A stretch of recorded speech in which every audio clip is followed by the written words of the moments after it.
നമസ്കാരം പ്രിയപ്പെട്ടവരെ, ഏവർക്കും മുരളി നെല്ലനാട് നോവൽസിലേക്ക് ഹൃദ്യമായ സ്വാഗതം. മെഴുവേലി ബാബുജി എഴുതിയ നാഗമുഖി തുടരുന്നു. അവതരണം രാജീവ് വെഞ്ഞാറമൂട്. ഭവത്രാതന്റെ കണ്ണുകൾ ചുറ്റുപാടും പരതി. പാമ്പിനോടുള്ള അടക്കാനാകാത്ത പക മനസ്സിൽ തിളച്ചുമറിഞ്ഞു. അവൻ വീണ്ടും പാമ്പിനെ നോക്കി. തീക്കട്ടയുടെ തിളക്കം അതിൻ്റെ കൊച്ചു കണ്ണുകളിൽ പ്രതിഫലിക്കുന്നു. ഇനി ഇതിനെ വിടുന്ന കാര്യമേയില്ല. അച്ഛനെ നശിപ്പിച്ച പാമ്പിനെ ഈ ചിതയ്ക്ക് മുന്നിൽ വെച്ച് തന്നെ ഇല്ലാതെയാക്കണം. ചിതയ്ക്കടുത്ത് ഒരു വിറക് കഷ്ണം കിടക്കുന്നത് അവൻ കണ്ടു. വേഗം അതെടുത്തു. പാമ്പ് ഉഗ്രമായി ഒന്നുകൂടി ചീറ്റി. വേണ്ട മോനെ. കാതുകൾക്കരികിൽ അച്ഛൻ തിരുമേനിയുടെ ശബ്ദം വീണ്ടും കേട്ടു. അങ്ങനെ ഈ പാമ്പിന്റെ കഥ കഴിക്കാനാവില്ല. പിടിവിട്ടുപോയി. അച്ഛനു പറ്റിയ ഒരു തെറ്റ്. അതിൻ്റെ ഫലങ്ങളാണിതൊക്കെ. ഇനി അതിനെ തളയ്ക്കണമെങ്കിൽ നിനക്കേ കഴിയൂ. തറവാടിൻ്റെ നിലവറയിൽ ഒരു തടിപ്പെട്ടിയിൽ താളിയോലയിൽ ആലേഖനം ചെയ്ത മന്ത്രങ്ങളുണ്ട്. അവ നീ പഠിക്കണം.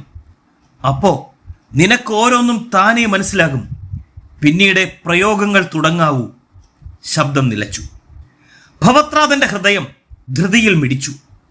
അച്ഛൻ്റെ ആത്മാവ് തൻ്റെ അരികിൽ തന്നെ ഉണ്ടെന്ന അറിവ് അവന് ഉൾപ്പുളകമേകി.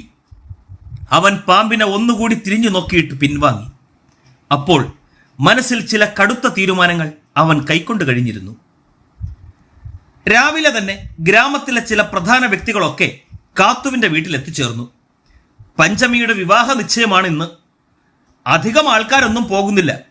3 കാറുകളിലായി 21 പേർ. അതായിരുന്നു കാത്തുവിൻ്റെ തീരുമാനം. കാറുകൾ നേരത്തെ തന്നെ എത്തിയിരുന്നു.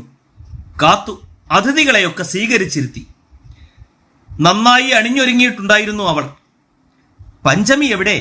പലരും തിരക്കി. ഈ അവസരത്തിൽ അവൾ തൻ്റെ മുറിയിൽ തന്നെയായിരുന്നു.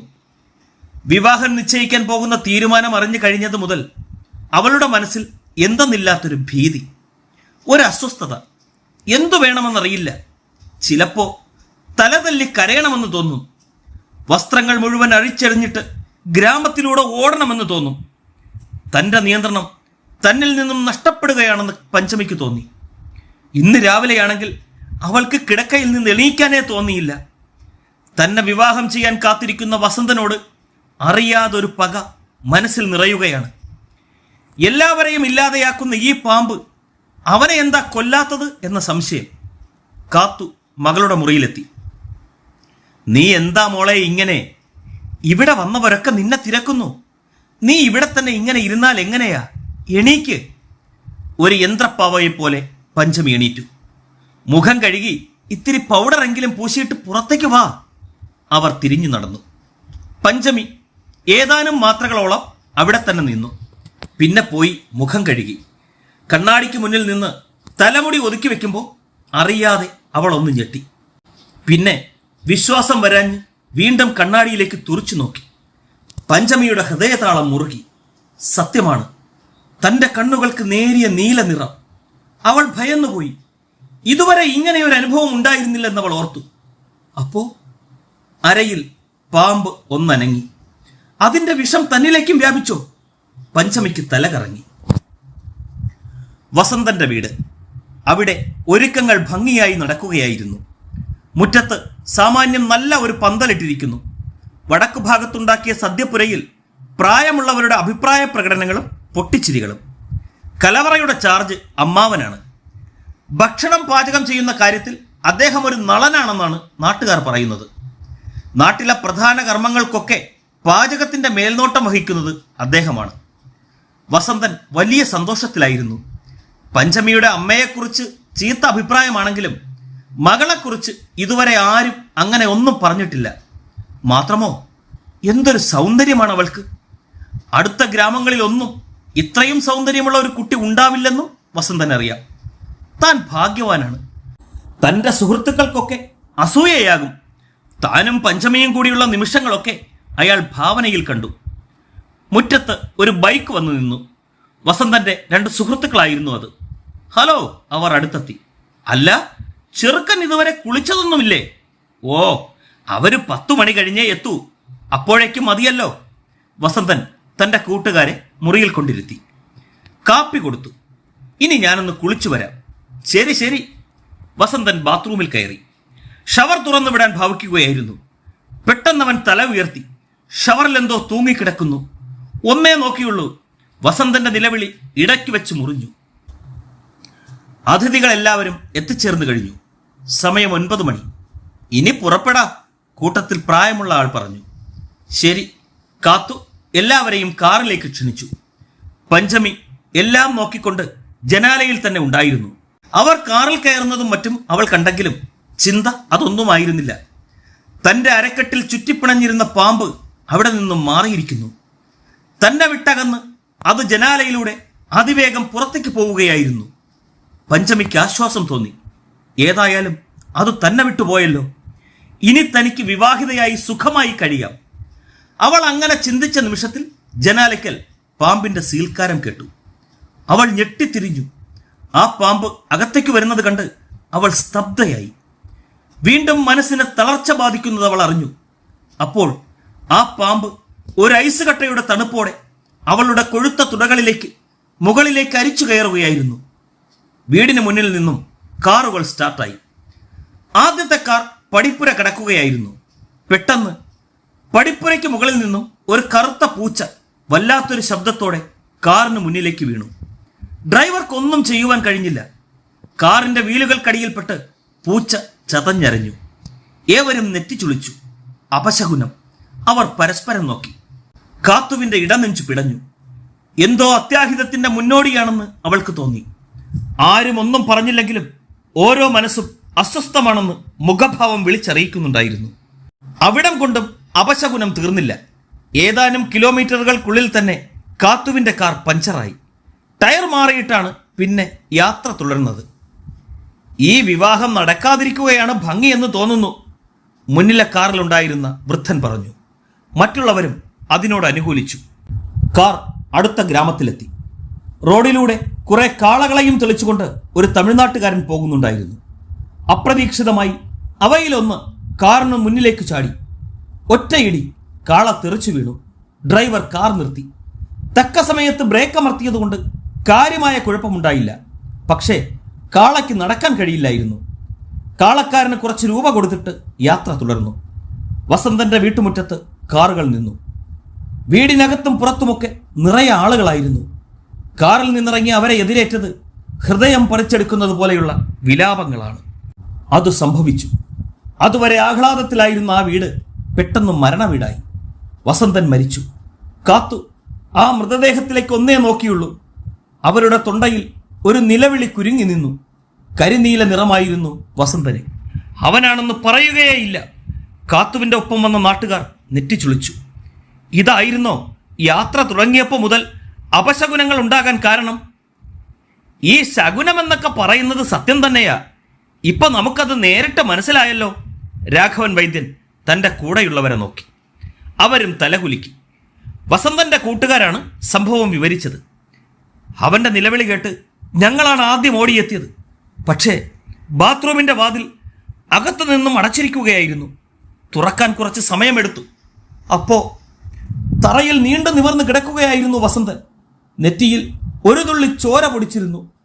കാര്യമെന്താണെന്ന് ഞങ്ങൾക്ക് മനസ്സിലായില്ല. ബാത്റൂമിൽ മറ്റൊന്നും ഉണ്ടായിരുന്നില്ല താനും. ഞങ്ങൾ അവനെ എടുത്ത് വിസിറ്റിംഗ് റൂമിൽ കൊണ്ടുവന്ന് കിടത്തി.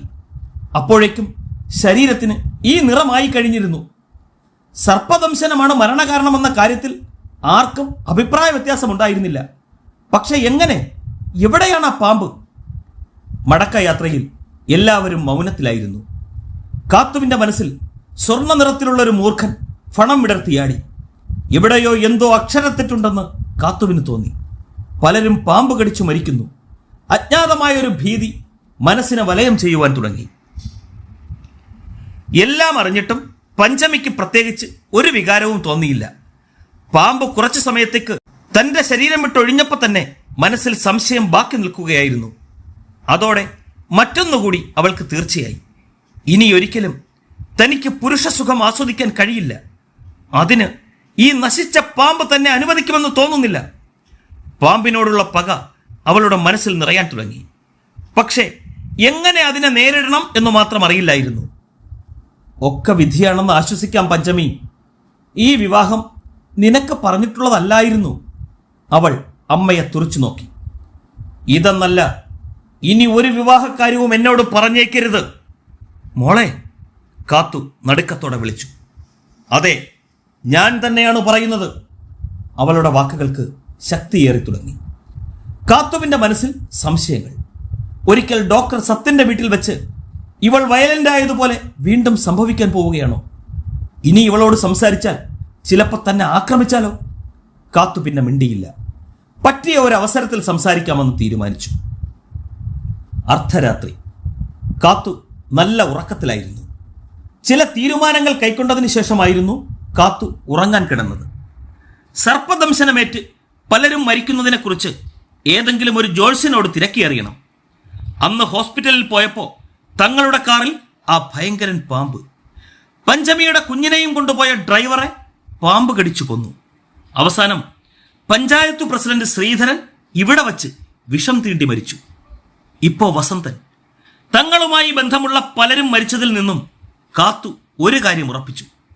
തങ്ങൾക്കോ ഈ തറവാടിനോ സർപ്പദോഷമുണ്ട്. അതറിയണം. ഏത് ജോത്സ്യനെ കണ്ടായാലും അറിഞ്ഞേ പറ്റൂ. അടുത്ത ദിവസം തന്നെ അതേക്കുറിച്ച് അറിയണമെന്നാണ് അവർ തീരുമാനിച്ചത്. അതുകൊണ്ട് തന്നെയാവും ഉറക്കത്തിൽ കാത്തു ആ പാമ്പിനെ സ്വപ്നം കണ്ടു. സ്വർണ്ണ നിറമുള്ള മൂർഖൻ അത് തൻ്റെ നേരെ പാഞ്ഞെടുക്കുകയാണ്. കാത്തു തിരിഞ്ഞോടി, പക്ഷെ കഴിഞ്ഞില്ല. തറയിൽ നിന്നും കുതിച്ചു ചാടിയ പാമ്പ് ഒരു മാത്ര കൊണ്ട് അവരുടെ കഴുത്തിൽ ചുറ്റിക്കഴിഞ്ഞു. ഫണം മുഖത്തിന് നേരെ ഉയർന്നു. എന്നെക്കുറിച്ച് ആരോടും തിരക്കിപ്പോകരുത്, തിരക്കിയാൽ കൊല്ലും ഞാൻ. മനസ്സിൽ അതങ്ങനെ പറയുന്നത് പോലെ തോന്നി. ഒപ്പം കഴുത്തിലെ ചുറ്റ് മുറുകാൻ തുടങ്ങി. കാത്തുവിന് ശ്വാസം വിലങ്ങി. അവർ കൈകാലിട്ടടിച്ചു. കണ്ണുകൾ തുറച്ചു വന്നു. അവസാനം രക്ഷിക്കുന്ന വണ്ണം കാത്തു അലറിക്കരഞ്ഞു. അപ്പോൾ തന്നെ അവർ കണ്ണു തുറക്കുകയും ചെയ്തു. മങ്ങിയ ബെഡ്റൂം ലാമ്പിന്റെ വെളിച്ചം. കാത്തുവിന് സ്ഥലകാലബോധം വീണ്ടും കിട്ടുവാൻ ഇത്തിരി സമയം വേണ്ടി വന്നു. താൻ മരിച്ചിട്ടില്ല. കണ്ടതും അനുഭവിച്ചതും സ്വപ്നത്തിലായിരുന്നു. അവർ കഴുത്തിൽ തടവി നോക്കി. ആ ക്ഷണം ഒരു സീൽക്കാരം കേട്ട് കാത്തു ഞെട്ടിത്തിരിഞ്ഞു. മേശപ്പുറത്ത് ഒരു തിളക്കം. ബെഡ്റൂം ലാമ്പിന്റെ വെളിച്ചം രണ്ട് കൊച്ചു കണ്ണുകളിൽ പ്രതിഫലിക്കുന്നു. ഒന്നേ നോക്കിയുള്ളൂ. നിലവിളിക്കാൻ പോലും കഴിഞ്ഞില്ല. അതിനു മുമ്പ് കാത്തു അബോധാവസ്ഥയിലായിപ്പോയി. രാത്രി 12 മണിയായപ്പോൾ ആരോ തട്ടി ഉണർത്തിയതുപോലെ ഭവത്രാതൻ ഉണർന്നു. എന്താണിങ്ങനെ സംഭവിച്ചതെന്ന് അവൻ ചിന്തിക്കുമ്പോൾ കാതുകൾക്കരികിൽ അച്ഛൻ തിരുമേനിയുടെ ശബ്ദം. പുല കഴിഞ്ഞു, ഇനി നിനക്ക് പഠനം തുടങ്ങാം. ശരീരത്താകെ ഒരു കോരിത്തെരിപ്പുണ്ടായ ഭവത്രാതന്റെ ഉറക്കം പെട്ടെന്നു മാറി. അവൻ എണീറ്റിരുന്നു. അച്ഛൻ തിരുമേനിയുടെ ആത്മാവ് വീണ്ടും അറിയിച്ചു. ഗതി കിട്ടാതെ അലയുകയാണ് ഞാൻ. എന്നെ രക്ഷിക്കാനും നിനക്കേ കഴിയൂ. അതുപോലെ ഇന്ന് തന്നെ നിനക്ക് പഠനം തുടങ്ങാം. ഇപ്പോൾ ഈ നിമിഷത്തിൽ തന്നെ. അതിനായി തെക്കുഭാഗത്തെ കുളത്തിൽ പോയി മുങ്ങിക്കുളിച്ചിട്ട് പരദേവതകളെ ധ്യാനിച്ച് നിലവറയിലേക്ക് പൊയ്ക്കൊള്ളൂ. ഭവത്രാതന്റെ ഹൃദയം വേഗത്തിൽ മിടിക്കുവാൻ തുടങ്ങി. കുറച്ചു ദിവസമായി അച്ഛൻ തിരുമേനിയോട് ചോദിക്കുവാൻ ഒരു ചോദ്യം മനസ്സിൽ കൊണ്ടു നടക്കുകയായിരുന്നു അവൻ. ഇപ്പോൾ അത് ചോദിക്കാനുള്ള അവസരമായിരുന്നു. എല്ലാം അറിയാവുന്ന അച്ഛൻ ആ പാമ്പിനെക്കുറിച്ച് കൂടുതലൊന്നും എന്നോട് പറയാത്തത് എന്താണ്? അതിനു കഴിയില്ല എന്നതുകൊണ്ട് തന്നെ എന്റെ കാലനായ ആ പാമ്പിനാണ് എന്നേക്കാൾ ശക്തി. നിനക്കെല്ലാം അറിയാനാകും, ആദ്യം മുതലുള്ള കാര്യങ്ങൾ. എന്നിട്ടേ പ്രവർത്തിക്കാവൂ. സമയമാകുമ്പോൾ അതിനുള്ള നിയോഗം കൈവരും. നീ തൽക്കാലം എന്നെ അനുസരിക്കുക. പിന്നെ എന്നെ കൈവെടിഞ്ഞ എന്റെ മൂർത്തികളിപ്പോ നിനക്കുമെതിരാണ്. അതുകൊണ്ട് തന്നെ നീ അവരെ സാവധാനം പ്രസാദിപ്പിച്ച് ചൊൽപ്പടിയിലാക്കണം. പക്ഷേ ഇപ്പോൾ നിന്നെ ഇനിയുള്ള കർമ്മങ്ങളിൽ നിന്നൊക്കെ പിന്തിരിപ്പിക്കാൻ അവർ ഒരുപാട് ശ്രമിച്ചേക്കും. പരീക്ഷണങ്ങളിൽ നീ പതറരുത്. പതറിയാൽ എല്ലാം തീർന്നു. നീ ഇതുവരെ നേടിയതും ഇനി നേടാൻ പോകുന്നതും. അച്ഛൻ തിരുമേനിയുടെ ആത്മാവ് നൽകിയ മുന്നറിയിപ്പുകളെല്ലാം അവൻ മുഖവിലേക്കെടുത്തു. യാതൊരു പരീക്ഷണങ്ങൾക്കും തന്നെ സ്വാധീനിക്കാനാവില്ലെന്ന് അവൻ മനസ്സിൽ പ്രതിജ്ഞ ചെയ്തു. ഭവത്രാതൻ വീണ്ടും റാന്തൽ വിളക്ക് തെളിച്ചു. മുറിയിൽ വെളിച്ചമായി. ഒരു നിമിഷം അവൻ പരദേവതയെ ധ്യാനിച്ചു. പിന്നെ റാന്തലുമായി പുറത്തേക്ക് നടന്നു. തറവാടിനുള്ളിൽ എവിടെയോ ഒരു തേങ്ങൽ ഉയർന്നു. അവൻ കാതോർത്തു. നെറ്റി ചുളിച്ചു. തേങ്ങൽ നേർത്തു വന്നു. ഒരടി മുന്നോട്ട് നീങ്ങിയപ്പോൾ വീണ്ടും ആ ശബ്ദം. അച്ഛൻ്റെ വാക്കുകൾ മനസ്സിൽ മുഴങ്ങി. പതറരുത്. അവൻ പ്രധാന വാതിലിന് നേരെ നീങ്ങി. പെട്ടെന്ന്, വളരെ പെട്ടെന്ന്. പ്രിയപ്പെട്ടവരെ, ആകാംക്ഷാഭരിതമായ നാഗമുഖി അടുത്ത ലക്കത്തിൽ തുടരും. ഈ കഥയെക്കുറിച്ചുള്ള നിങ്ങളുടെ വിലയേറിയ അഭിപ്രായങ്ങളും നിർദ്ദേശങ്ങളും കമന്റ് ബോക്സിൽ രേഖപ്പെടുത്തി ഞങ്ങളെ അറിയിക്കുക. മുരളി നിലനാട് നോവൽസിനു വേണ്ടി സ്നേഹപൂർവ്വം രാജീവ് വെഞ്ഞാറമൂട്.